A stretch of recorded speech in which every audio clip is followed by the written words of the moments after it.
Heaven and earth are enduring. The universe can live forever because it does not live for itself, and so both last, outliving themselves.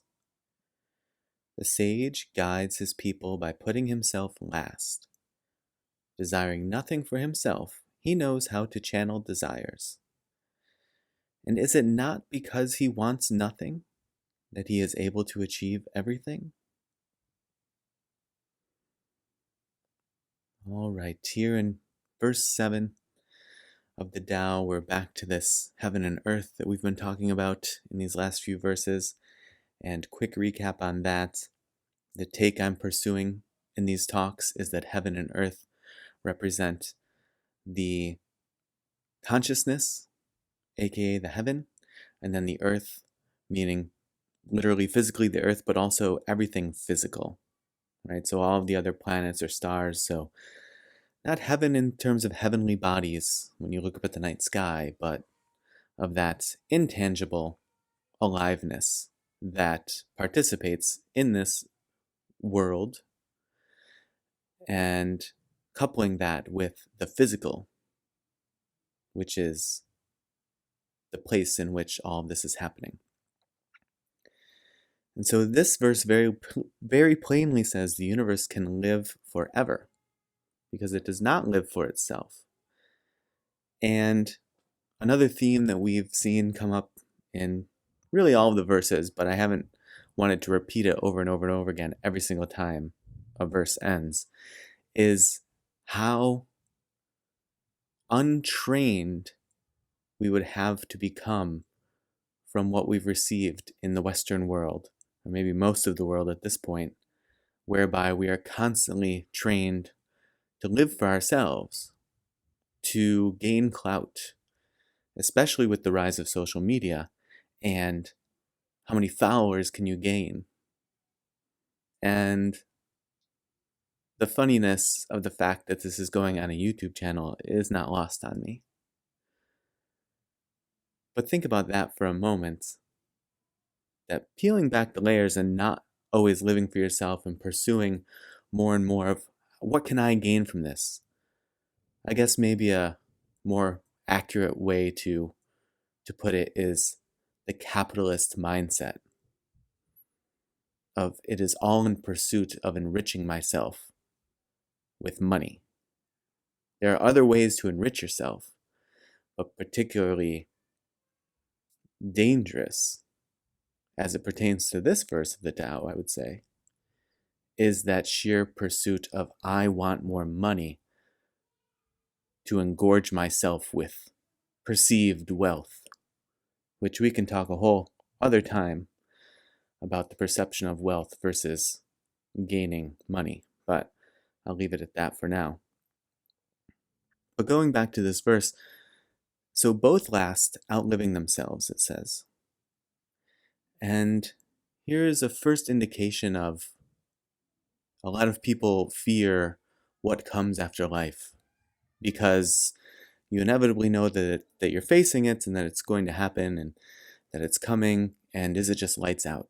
And the terror of somebody thinking that they're either locked up in a black box for the rest of their life, or I guess for the rest of time, rest of eternity, or that it's literally just you're gone and you don't know what's happening to anyone anymore, and you don't have any engagement or any even perspective or perception of those that you love.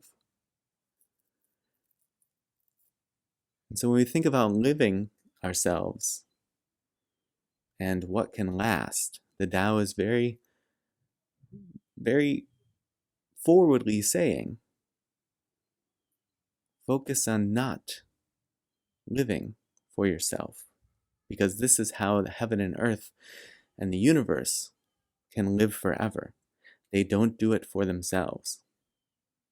There is another level, right? You aren't perceiving all of the possible levels here of existence.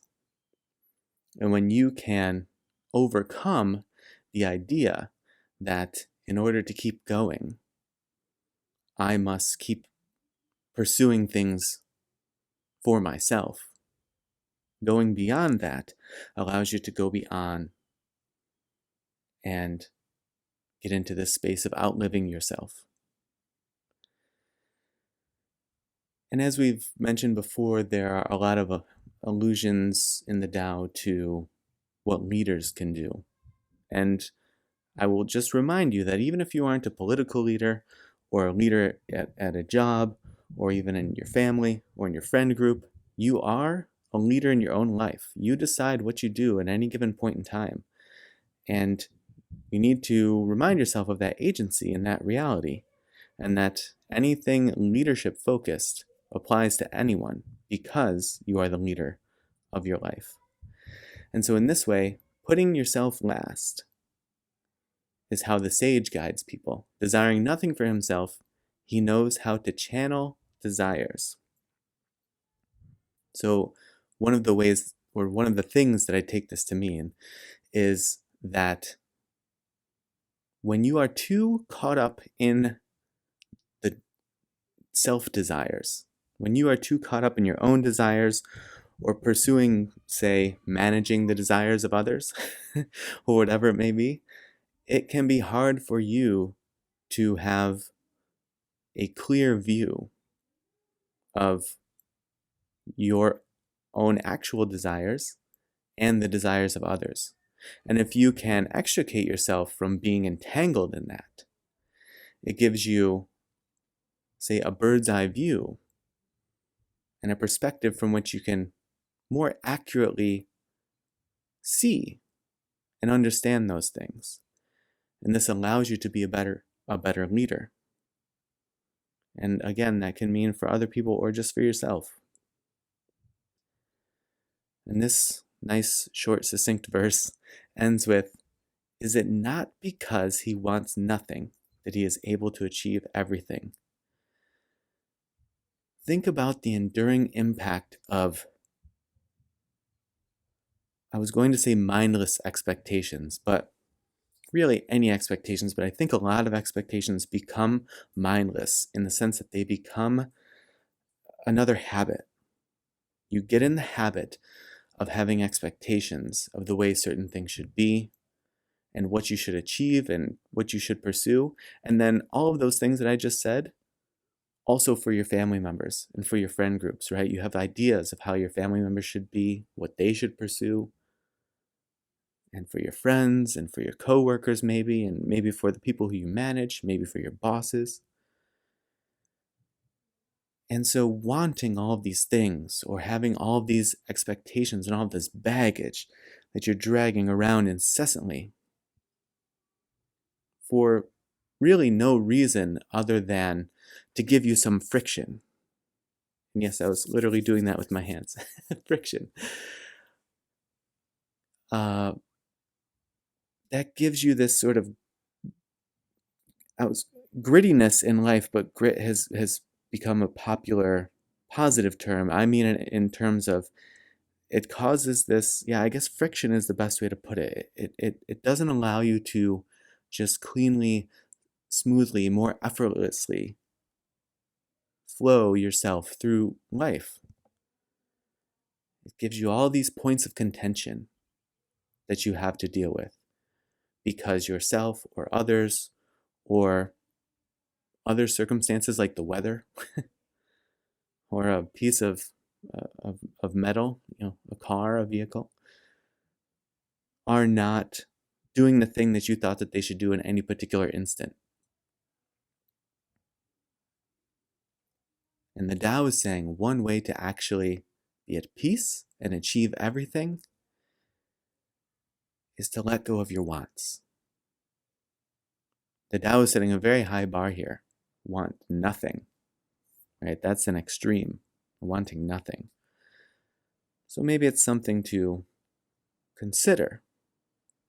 And even if you're not sure that you can want nothing, what are some of the desires and pursuits and expectations that you might be able to let go of a little bit and not be so caught up in?